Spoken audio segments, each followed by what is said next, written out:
everyone, and welcome back to Bears on Tap. Sunday fun day episode, if you will. Obviously, the Bears played on Thursday, but with it being Thanksgiving, hectic weekend for everyone. Ron didn't have many vocal cords left. I have a paper that I still have yet to finish. Pray for me. It's due in about 26 hours. And Joey was busy just with life because at the end of the day, we all still have lives. And we were probably all out celebrating a little bit because, as you see in my name, the Chicago Bears have won a football game. It wasn't pretty. It's probably the ugliest win I think I've seen in like the last 5 or 10 years for the Bears, and there's been some ugly ones in there. But I think I want to start the show with this. 8 minutes and 45 seconds, 69 yards, as Ron pointed out, before we started the show, to ice the game. The most important drive of the season in my eyes, even though the season is long gone, we're not going to the playoffs, like it is what it is. But the ability to have a dagger drive that takes up over half a quarter, you convert third and fourth downs, and you ultimately take the last play of the game. That's what we've been looking for the last 3 weeks. The 2 prior weeks we weren't able to get it done. This week we were. Joey, first and foremost, how do you feel about the win and then obviously that, I guess you would say, finish? Because the way we've been looking at these games the last few weeks, that fourth quarter, hearts in our stomachs, we don't know what to expect, and usually we don't get what we expect. Yeah, man, that was pretty wild there at the end. I wasn't expecting to come away with a victory, to be honest with you, just the way that everything has been going and just how we've seen these games end. So it's great to pull out that victory there at the end, and I think we actually saw some decent clock management for once from Matt Nagy. And, pulling the reins back a little bit and not letting them go ahead and score and leaving any time on the clock, which some people could look at that and say, well, you're leaving it up to chance with a field goal. But Cairo Santos, as long as you're not kicking it from 50-plus yards, he's pretty much money in the bank. So, I had no issues with that. And, it was great to see a victory there. And, but, yeah, like you said, the game was sloppy leading up to that point. If there's one team that we can look at and say they might like committing penalties and shooting themselves in the foot a little bit more than the Bears, it's probably the Lions. So that was another thing that I was looking at. Like, how many times are they in 1st and 30, 3rd and 32, whatever? They had 2 of the 3rd and 32s, 1 in each half. I wish you could like bet on like the longest down and distance in a Lions game. I would always bet like over 30 yards or some goofy shit like that. Yeah, and then we saw it again like after that game, right? Like the Cowboys and Raiders, they were in like I don't know how many long down and distances, but there was a million penalties on Thanksgiving. It was like 26 penalties for like 276 yards or something stupid like that in that Cowboys Raiders game. It was unbelievable. Just nuts. I'm pretty sure that the refs went, how like at the end, like after a pitcher will like start a game in baseball and they like interview him in the press conference, he's got the big ice pack on his shoulder and he's all wrapped up. Like I think the refs were like that after that game from throwing the damn hanky so much, just hawking them down the field. Bro, like if their penalty yards in terms of distance was a quarterback's day, 276 yards is a nice day through the fucking air. You know what I mean? Yeah. And to Ron's point, too, I've seen refs over the last few years make it quite a sport and a fucking ref show when they throw that bitch. They're trying to put, like, some Patrick Mahomes air on that thing. I've seen the flag get launched, like, 20, 30 yards. It's absolutely ridiculous. Like, well, we saw it with Cassius Marsh. That dude put his hand up in the air and, like, did, like, a Statue of Liberty pose. And, like, Mike Vrabel today, he did that same thing with the challenge flag, so I thought that was I didn't even see that. In my eyes, it's like equivalent to when, like, you get like that umpire on a strike 3 call and they just put their life into that strike 3 call. Just, you're out. Yeah. So a little bit of a rough show, but go ahead. You guys ever see that one Little League umpire who used to do, like, anybody who's watching the live stream, you'll see what I'm about to do. But, like, did you ever see that Little League umpire who used to hooray and like punch up in the air, like both hands? He's like shaking a margarita in his hands while he's striking people out. Double fisted, got the mixers. Like, I'm like, man, this dude is nuts. And like a super like, hi-ya! But anyway. Amazing. From a performance standpoint, so I want to give us credit, even though if you look at my betting picks today, I'm not good at predicting the rest of the board. But we called for a good game from the front seven. I don't know how many sacks they had exactly, but they were in that backfield all day creating havoc. And a lot of the reason for a lot of those penalties was they were holds because that offensive line was just outmatched. They were getting beat at the point of attack, and Robert Quinn has done like a complete 360. I'm like amazed by him week in and week out because last year he was terrible. He was a liability, almost how we kind of looked at Leonard Floyd. And now Leonard Floyd's doing well with the Rams, as we've talked about on this show. But another guy that not to suck my own dick, but I'm going to. I called for a 300-yard game from Andy Dalton, and he fucking delivered. So let's go. Like, I did not expect that. And I know when you have a 300-yard passing game, you should have a lot more points than 16. You need to be able to finish drives. There was the bad interception in the red zone in the first half that was like first and 10, I think it was, that he threw that pick on. Maybe it wasn't 1st and 10, but either way, you absolutely cannot have turnovers in the red zone. You don't want turnovers at all, but in the red zone, that's a super no-no. And although we did win this game, we could have put them away third quarter, after because when we took the momentum back, when we got that touchdown late in the half to take the lead to go up 10-7. And when they got the momentum back, I'm like, all right, we should dominate. Like, they finally look like they found their offensive rhythm. That one drive that they scored on in the first half was just one broken play. And it was as weird as it sounds, I didn't know that. I forgot it's Josh Reynolds. He was with the Rams with Goff. Yeah, I didn't know they had him, and I didn't realize that until they started. And then I'm sitting there thinking, I'm watching him on the first drive. I'm like, they're gonna just feed him all game. They didn't. They only got that first touchdown. But from a defensive standpoint, another solid performance, and they got the stops when they needed them.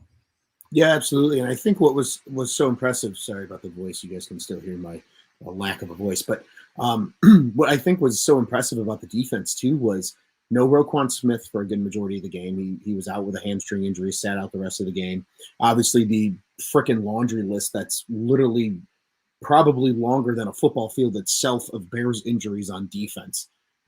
Without all those guys, they still managed to be dominant, like you said, as a front seven, and especially guys like Travis Gibson and Robert Quinn just had their way with the Lions' offensive line all day long. They looked incredible. Like, Travis Gibson continues again to kind of reiterate the fact that, like, the one thing Ryan Pace knows how to do is draft guys in the late rounds. Like, he finds all these freaking diamonds in the rough constantly. And look at two of the biggest contributors right now on the team, and Darnell Mooney and Travis Gibson. Correct me if I'm wrong, were the same 5th-round draft class, no? I believe they were. I think it was them, Kendall Vildor, and Mooney. I think were the 3 5th-rounders in 2020. Were, yeah. I was going to say, if there's one thing Pace loves more than getting a good 5th-round pick, is a second one, because he loves stacking and cracking those late. It was like, he loves the 5th round. Like, yeah. That man loves the 4th and 5th round. I don't know what it is. Like, that man gets off picking guys in the 4th and 5th round, especially when they hit. Like, he sits back every Sunday when back when Cohen was still healthy, and he would do some crazy ass play, and he's like, I found that little shit in the 4th round. Like, he's got to be feeling himself. I'm talking about pro days that don't even got fucking media at them. He's right there. That's what I'm saying. Like, yeah, like looking like Ham and Pig. Like, where did those two go to school? Like, dude, I think it was like Georgia Southern, or like one of those like small Southern schools. Vildor was Georgia Southern. Or Vildor was Georgia Southern, yeah. Vildor. I think Gibson was Tulsa, right? Tulsa, yeah. And wait, no. And Mooney was Tulane. I always get Tulsa and Tulane confused. I don't know why, but that's Tulane. What I was thinking. I don't know why. Roll Wave or whatever the hell they're. Yeah. It's Oklahoma and Louisiana. I don't know how the hell I messed that up. Yeah, close enough. Not really, but it happens. But nonetheless, speaking of the Tulsa, Travis Gibson, awesome day for him. Things you're able to see defensively and offensively, guys. Yeah, I know this is something we've bitched about. I know friends of the program have bitched about. I'm on Twitter enough to see it. But holy shit, they used tight ends on Thursday, guys. Ooh, buddy. And Jimmy Graham. Jimmy Graham touchdown. Jimmy Graham. Forgot he was Anytime still alive. touchdown, baby. Let's go. Dude, Forgot he was still alive. Can we also talk about the fact, like, he made that one really nice catch when he had to, like, kind of go to the ground when Dalton kind of underthrew it a little bit to him. That dude's hands are fucking insanely big. Like, he makes a football look like a freaking Nerf ball. Like, unreal. Like, that dude should catch everything that goes in his direction. They finally remembered that they had him on the team. It's like they just flipped him and Cole Kmet, because last year you wouldn't remember that we had Cole Kmet on the team. Oh my God, Odell Beckham just caught a flea flicker. Oh no, that's not Odell Beckham. Either way, fuck the Packers, and I hope they lose today. It was Van Jefferson again. But as you guys can see, we're a little bit more loose today. If you would have caught us on Thursday, though, like I know I speak for myself. I was very pumped up about the win. Like, that's the one thing that I'll say is a little bit different because we're coming to you live from a Sunday. From a Sunday. I can't even get my days straight. But we have a little bit more of like a better, I guess you would say, grasp on what we really watched, because you've been able to go back and look at the numbers and see the conversions and all that stuff. And another guy that I haven't talked about yet, but Darnell Mooney is really turning into a star. Like, I know he's not going to ever really materialize to like a number one receiver, like surefire number one. But like you said, like 5 minutes ago, Ron, finding a guy like that in the 5th round is like the value is immeasurable to your franchise, because you have Darnell Mooney and you're paying him what they pay people at McDonald's to flip burgers, essentially. If you look at the Bears' money in a scale, you know what I'm saying? Like, he's on his rookie contract. He's a 5th-year guy. He's going to want to get some money and he's going to deserve it. I don't know what the market will be around that time. And obviously we won't have a guy like Allen Robinson who, like, at this point, bro, just pack it in. Like, you know the situation that you get with a player that is in a contract year. We're clearly not re-signing him. And as someone who, like, still would like to see Allen Robinson do great things, I would hate to see like an Earl Thomas situation. And to be honest, like, he has not been the same this year, and you can tell, like, I guess you would say to make an analogy, like the Cam Newton in the Super Bowl fumble. Like, you know what I'm saying? Like, those plays that you would see that he would lay out for before, he's not laying out for. The stuff that he was doing last year is not the same. And I'm not saying he's not a good football player, because that guy has an immense amount of talent. He's played with terrible quarterbacks his whole career, but it just wasn't a fit with us. And he still did great things, but it's time to really shift to the Moonies, the Goodwins, the Cole Kmets of the world, the tight ends. You know what I'm saying? Like, they have young players in this offense. And like we talked about before this game, even if we don't win, we want to see good individual performances. And I think across the board, there's not too many people that I'm like really pissed off with their performance. So you guys kind of feel the same way about that? Yeah. And I'd have to agree, especially with Mooney, right? I mean, back-to-back weeks now of over 120 yards. Only has 3 100-yard games on the season, all of them over 120. He had 125 against Detroit in the first win way back. I just was looking at the stats for people that are like, how did he know that? But, you know, back-to-back weeks, 121, 123 yards, you know, just had 123 on 5 catches this past week.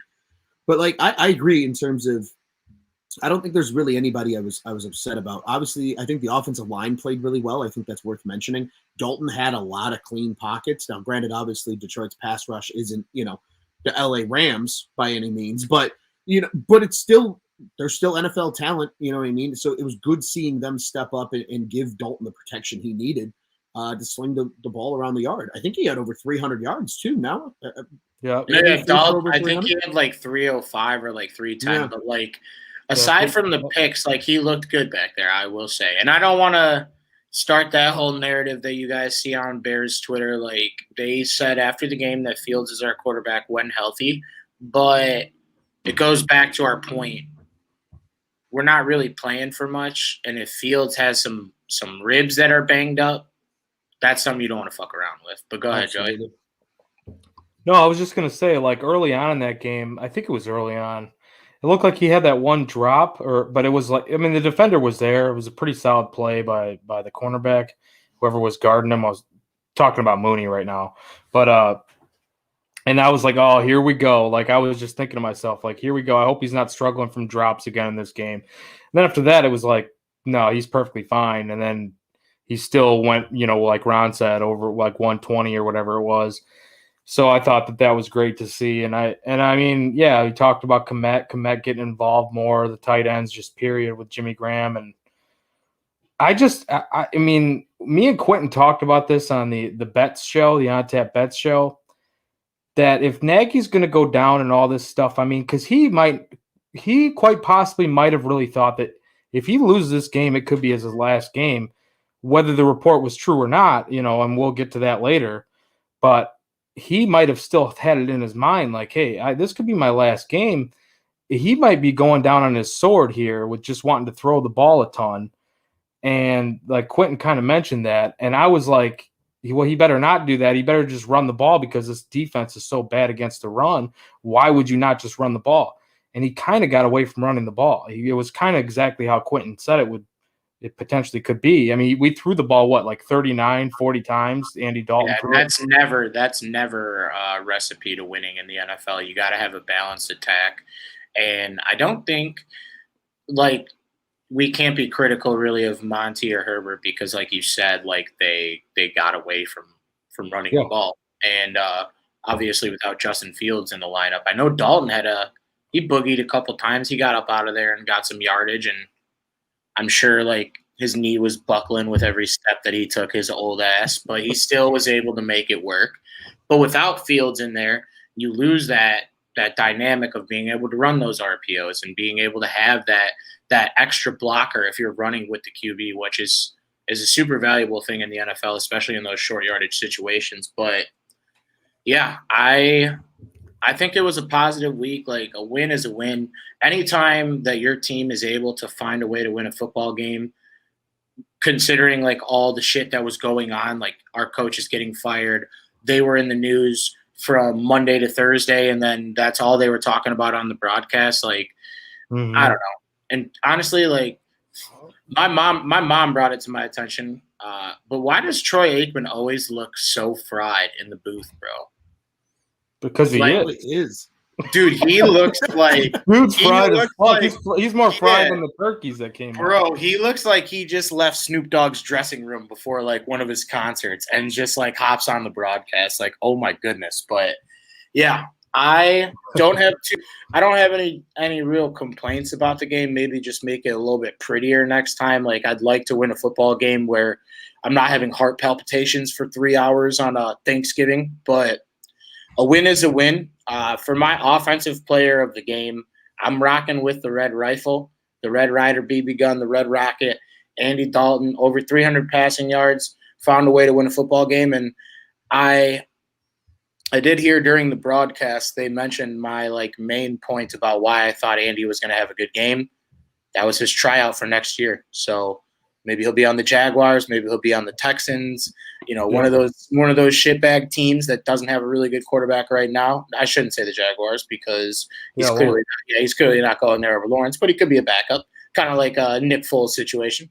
And defensively, I would have went Roquan based upon the first half that he had, but full body of work, full game, I'm going to go Robert Quinn. I think with the injury of Khalil Mack, you're obviously going to lose a lot on that defense no matter which way you cut the pie. But to have the ability to have a guy like Robert Quinn, who is your next big money guy on that defense, if you really look at it, I don't know what Eddie Jackson's money is, but Robert Quinn's getting paid a lot of money to do his job. I was happy to see that he was kind of able to take over that game at certain points. So, Joey, for you, who do you got for players of the game? Oh, defensively, I'd actually have to I don't know. I'd have to think about it on defense. I like your call, Robert Quinn, so that's kind of where I was leaning. I like that. I like that we don't ever use the same ones too, because it can get tiring with like you only got like the same 11 guys every week. So right, and 5 of them don't touch the damn ball on offense. So. Yeah, you got like a very select few to like really choose from. So if I pick somebody different, it's like okay, I mean like I don't ever pick like an individual lineman. I just give it to the line as a whole because sometimes the line just fucks. No, and that's the thing. Like I saw a bunch of dudes getting pressure. Like I think the whole defensive line really, you could have given it to the whole defensive line because Bilal Nichols played really well too. Yeah. Bilal Nichols, I think I don't think Gibson played bad either again. Like I honestly, yeah, the entire defensive line for me probably gets it. I think Jalen Johnson actually had a pretty good game too, which he is a good game just about every week. I mean, Yeah. we look at Artie Burns that one play with Josh Reynolds, but outside of that, I mean, and we kind of called that too. We were talking about that in the preview show. We were talking Artie Burns. I didn't even remember I didn't even know he was still on the team. That's how much Yeah. Artie Burns is a bust by definition, a first-round bust. He's a first-round bust. That's why we were able to even think about having him on the team before this season. Like guys were thinking he's gonna be the starter to start the year, but it just didn't really turn out that way. And I mean, look at it. He got cooked right off the bat. And I mean, there's probably a reason. There's probably a reason why he wasn't starting over Vildor, right? So, but I honestly I think Jalen Johnson had a really good game as always, and I think so. I'll just give it to him defensively. Offensively, I'm gonna go ahead and go with Mooney because I really think, man, like this dude, yeah, maybe he, like you said, maybe he's not going to be a number one, but this dude is for sure a legit number two in this league, and he's so explosive, man. Like we were talking about, or you were saying about Allen Robinson probably packing it in and playing for a contract, trying to stay healthy.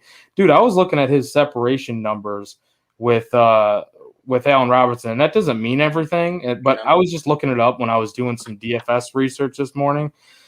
Allen Robinson's near the bottom, dude. Like, he is near the bottom. Darnell Mooney, this is Darnell Mooney's offense as far as receivers go. Like, even when Robinson's playing, like, this is Darnell Mooney's offense. And it's just weird to see because if you actually had a number one alongside Mooney this year, maybe the offense would be a little bit better. Maybe Fields would have had a little bit of help. But, I don't know. Now we can look at Dalton. Dude, Dalton played really well, and I'm not going to knock your player of the game selection there because obviously we don't win the game without Dalton at the end of the game. But, like, he almost had another pick in the end zone, too. That was really near an interception there. So, like, there's people on Twitter talking about, like, oh, see what would happen with Dalton being the starter and not Fields. Like, no, dude, that shit, like, we're in the same position that we've been in all season long because of the scheme, because of the bald fraud, because of the coach. Like, dude, we're in the same fucking position. It doesn't matter. But, like, I'm happy. I sound like I'm being real bitter right now. I'm happy, dude. Like, I'm happy we got to win no matter what the cost is. Like, keep this dude around for another couple weeks till the end of the year, whatever. It's Thanksgiving. I was happy we won. We got to win. What did it cost you? Everything. Yeah, that's what it feels like. Everything. Yeah, I mean, kind of just echoing what you guys said. I'll go a little off the board with my two picks. Actually, I will admit, I really thought, Joey, that you were going to go Travis Gibson, who was going to be my initial one. I think he needs to get a shout out. But I agree with you on the Jalen Johnson piece. I'll start on defense first. Jalen Johnson was incredible. And worth noting, I know everybody has mixed feelings about Pro Football Focus, but PFF, highest graded players at their respective positions on Thanksgiving. Number 1, Zach Martin, Dallas Cowboys. Number 2, Jalen Johnson, Chicago Bears. Had a 91 flat as his rating. He continues to be incredible. And he did a little bit of a peanut punch. Shout out to his number 33. Giving Peanut some love, which, God forbid, if Gibson keeps his fucking foot in bounds, it would have been a turnover. But I digress. I think he was great, worth noting. And like Joey said, he continues to put in good games week in and week out. He looks like he's going to be a number one corner in this league, and that's just so refreshing, knowing that he slipped to the Bears at pick 50 in the draft when they took him. And then on the other side of the ball, I'm gonna go off the board here, gentlemen. The fucking tight ends are people too, all right? Tight ends are people too. Jimmy Graham had a good game. Cole Kmet got into the action. They were running 3 tight end sets with Jesse James out there, even if it was as a blocker. Like, I remember there was like 3 straight plays at one point on one of those drives where they ran 3 tight ends.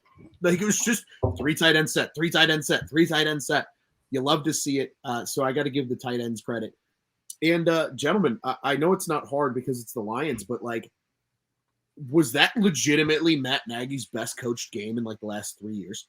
Because like he actually got a challenge right. He didn't mismanage timeouts. Like I was blown away again. He killed the game too. He called the perfect plays on that drive to kill the game. I think that's a great point.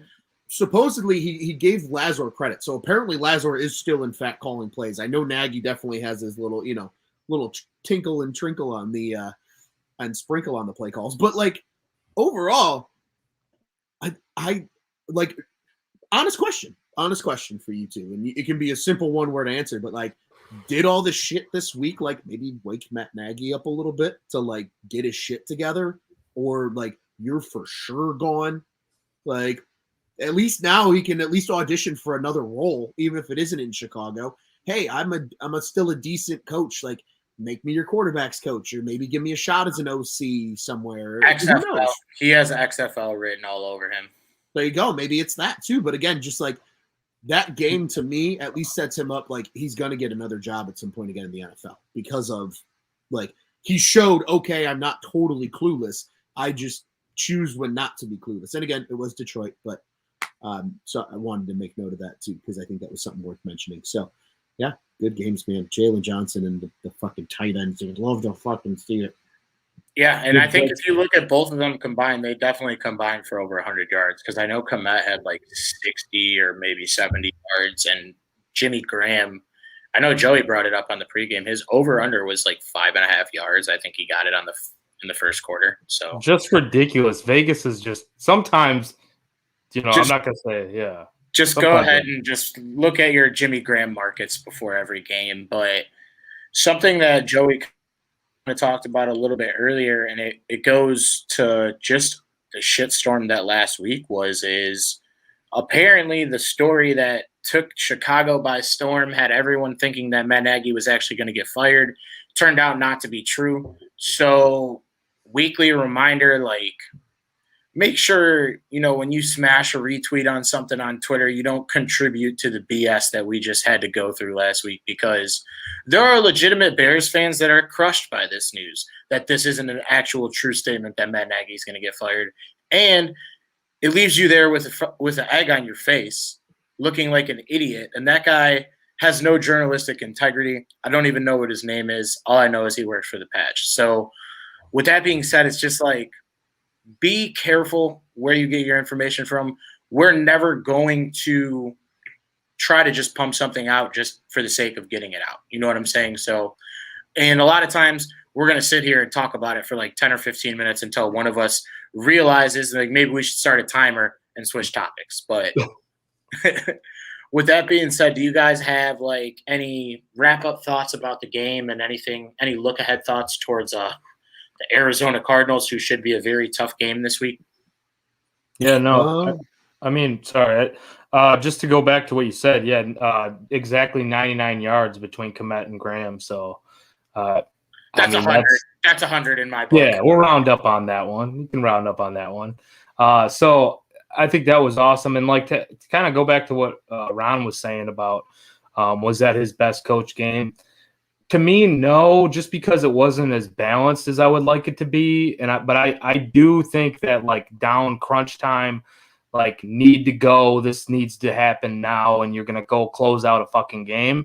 In that sense, this was one of his best fucking games. Like he basically, as like you guys always say, whatever, he put his meat on the fucking table at the end of the game, whether it was Laser or whether it was him, like, you could tell it was his game plan, though, like as much as they were passing the ball and just the routes that they were running, the concepts. I mean, it's all his stuff anyways, but like you could tell he definitely had a big influence on this game plan.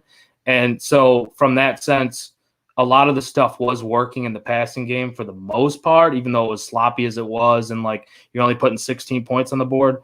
I will say I think it was one of his better games, but he knew he had to have this type of game. So kudos to him for stepping up and having that type of game.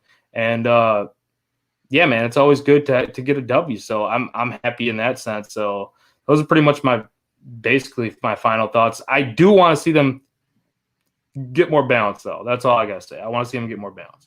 One final question: thoughts on Club Dub? Not acceptable right now. Not acceptable right now. I don't want to see club dub until we're going to the fucking playoffs. That's all. I know. I saw Justin Fields getting after it, but Ron, where you at with this one? Yeah, I love to see. Sorry, before you go, Ron, I love to see like those dudes having fun, like Justin Fields and all those dudes. But just like, I don't know. It bothers me. Like, I don't want to see any club dub with Matt Nagy anymore. I respect that. I fully respect that, to be honest with you. Yeah, I mean, again, a dub's a dub. It's good to see, even if it is against the lowly piece of shit Detroit Lions. But you'll take what you can get, and you know, if you gotta lick the bottom of the bowl in order to get a little bit of the soup. You know, you do what you can. So a nice win, like you said. Check your sources. I think that's a good takeaway from this week as well. And the Cardinals are going to be tough, man. That's going to be a tough game. I will be in attendance, freezing my absolute nuts off at Soldier Field. I'm sure just naturally, like today was a really nice day, like a 40-degree day would have been perfect at Soldier Field. No, it's going to probably be like 30, 25, 30 degrees next Sunday. I'm anticipate snow just because we're like, right. I noticed the same thing when I went outside, like for the first time today, maybe the only time, because all I do is watch football on Sundays. And, yeah, I was like, bro, it is nice out right now. But if you look at some of the other parts, like I'm going up to Detroit this weekend, you see how much snow they got up there already. Not excited about that. But, I will say this. At least according to the weather app, which again we all know this is going to change 15 times between now and next Sunday. Yeah. But 30% chance of rain, but 43 degrees. So I might not be freezing my balls off. So that would be great. Oh, dude, we better run the ball 50. We better run the ball 50 fucking times and give Ron like the best O-line performance of all time. Oh, dude, Ron will be nutting in the stands. I'm talking like multiple pancakes on each play. What I need is like Cody Whitehair on like a trap pole, just absolutely plummeting like JJ Watt or something. If that happens, immediately I'm going to be like, excuse me, I need to run to the restroom and clean up. Change my because that is offensive line just porn. You better bring like a pamper or something. Oh yeah. It's gonna be too cold, bro, to make it to the bathroom. It is. Yeah, and you got to remember too, Ron. There's gonna be a line wrapped around the corner with like, dude, the Bears don't know how to have a fucking event at Soldier Field, and they've been there for years. I know, it's awful. I honestly like it pains me to go to Bears games because of the lines. Like you almost have to sneak your own alcohol and your own snacks in, like it's the fucking movie. And you know who becomes my best friend at the end of every game? The beer guy that comes to my section, because I don't want to get up. I don't want to go wait in line for a beer. I'll tip that dude right at the start of the day. Hey buddy, here's $20. Just keep coming and bringing me one every time you see this can get low. I'll just shake it in the air and just chuck me one. Like up top. I'll Odell Beckham catch it over my shoulder if I have to. Like just make sure we keep it coming. But no, I'm excited. It'll be cool to be in attendance. Obviously, Kyler Murray playing or not is going to be a huge deal. Yeah. He plays. On Cole McCoy though. Cole McCoy's been playing good football in those. He has, and I think honestly, that's a huge testament to Cliff Kingsbury, and I'm sure we'll dig deeper into this in the preview episode this week. But like, I think that's a big testament to him. Still a very good football team. Don't get me wrong. Still very exciting in every aspect. Like they don't have very many weak spots. Right, and honestly. Worth noting, and this is truly my last final thought on next week's game, kind of setting up our preview episode later this week. Who is playing quarterback for both sides? Rumors are Justin Fields is going to be able to play. Rumors are, what's Kyler Murray's status, right? Is it going to be the Red Rifle versus Colt McCoy? Like, are we throwing it back to Texas versus TCU type shit? We got to do the tired and wired team. Tired Andy Dalton versus Colt McCoy. Wired. Yeah. Kyler Murray versus Justin Fields. Right. Those are two totally different games. You're talking about a game that could be like 31-27 and a game that is sure to be like 17-16 if it's 100%. The tired version. But 100%. So that's what I'm looking for, but that's my final thought. Hey, I'm gonna go we knock on wood for the win because Ron's gonna be in the house next week. So it should be noted. Obviously, we'll be back with you guys during the middle of the week. I would probably say Wednesday. I have another live show this week for my NIU Huskies. But I will not be in town. So Joey is the captain this week. We're going to put a fucking C on his chest. He's going to be joined by Bears on Tap contributors, Alap Desai, and I'm going to butcher his last name, but we'll just go Butkus Stats, our guy Quentin. I'm sorry, Quinn, you're going to have to help me next time we talk. And Is it Crisco? Crisco. Okay, we'll go Crisco. Like Monte Crisco, like the sandwich. Monte There we go. Crisco. And if I go. screwed that up, Quentin at home. Rhymes with Cisco, baby. If Ron screwed that up, blame it on him, not me. I'm just the one who said it. I can be scolded. It's fine. But we're excited for the rest of this season, I guess you would say. I know we're not going to the playoffs. Joey might get his win total. He's probably going to be puckered up in week 18 trying to get that one done. But there's a lot of good young talent on this team, and it's going to be fun to see the growth. Obviously, we're going to be looking a different way with the head coach and with the front office. But while we still have the players that we currently have on our roster, you want to see them develop. And I think this last week was a very good step in that direction, capped off with a victory.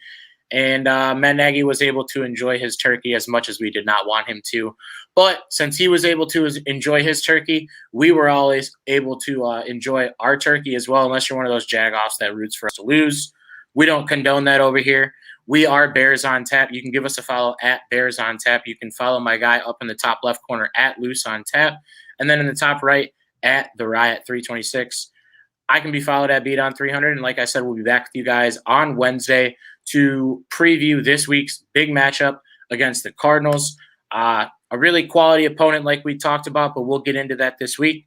Really do appreciate you guys for listening, and bear down. Bear down. Bear down. Bear down.